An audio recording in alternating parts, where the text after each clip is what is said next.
निर्भीड, निपक्ष, अन्यायाला वाचा फोडणारे एकमेव मराठी न्यूज चॅनल जनविकास न्यूज। नमस्कार, जनविकास न्यूज मध्ये आपल्या सर्वांचं स्वागत। दर्यापूर विधानसभा मतदारसंघात युवा स्वाभिमान पार्टीचे उमेदवार रमेश बुंदेले यांच्या प्रचारार्थ नवनीत राणा यांची काल खल्लार गावात सभा पार पडली। सभा संपल्यानंतर अचानक राणांचे कार्यकर्ते व गावातील काही मुस्लिम समुदायांमध्ये वाद निर्माण झाला। एकमेकांवर खुर्च्या सुद्धा फेकण्यात आल्या। यानंतर नवनीत राणा यांनी कार्यकर्त्यांसह खल्लार पोलीस स्टेशन येथे तक्रार दाखल केली। या घटनेनंतर आता राजकीय क्षेत्रातून विविध प्रतिक्रिया उमटत आहेत।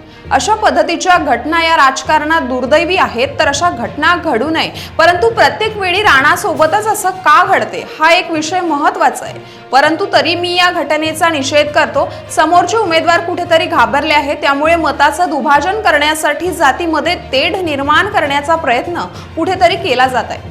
परंतु जनता ही हुशार आहे, कुठल्याही प्रकारच्या जातीपातीच्या भांडणात पडणार नाही। आम्हाला फक्त विकास करायचा आहे, आम्ही विकासाच्या मुद्द्यावर लढतो, असा निशाणा कॅप्टन अभिजित अडसूळ यांनी नवनीत राणा यांना लगावलाय।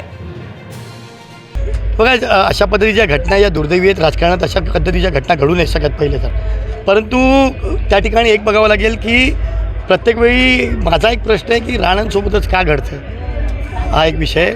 बाकी मला त्याबद्दल जास्त बोलायचं नाही, परंतु या घटना दुर्दैवी आहेत आणि त्याचा मी निषेध करतो। तो कुठेतरी हिंदू मुसलमान नक्की जे उमेदवार आहेत समोरचे ते कुठेतरी घाबरलेले आहेत, चिंतेमध्ये आहेत आणि त्यामुळे कुठेतरी मतांचं ध्रुवीकरणासाठी पुन्हा एक जातींमध्ये तेढ निर्माण करण्याचा प्रयत्न कुठेतरी मला दिसतो आहे। आणि त्यामुळे कुठल्याही प्रकारे जनता ही हुशार आहे, कुठल्याही प्रकारे अशा जातीपातीच्या भांडणात आता पडणार नाही। जनतेला विकास पाहिजे आणि आम्हीसुद्धा ही निवडणूक फक्त विकासाच्या मुद्द्यावर लढतो आहे। आम्हाला विकासाशिवाय बाकी मी कुठल्याही भानगडीत पडणार नाही।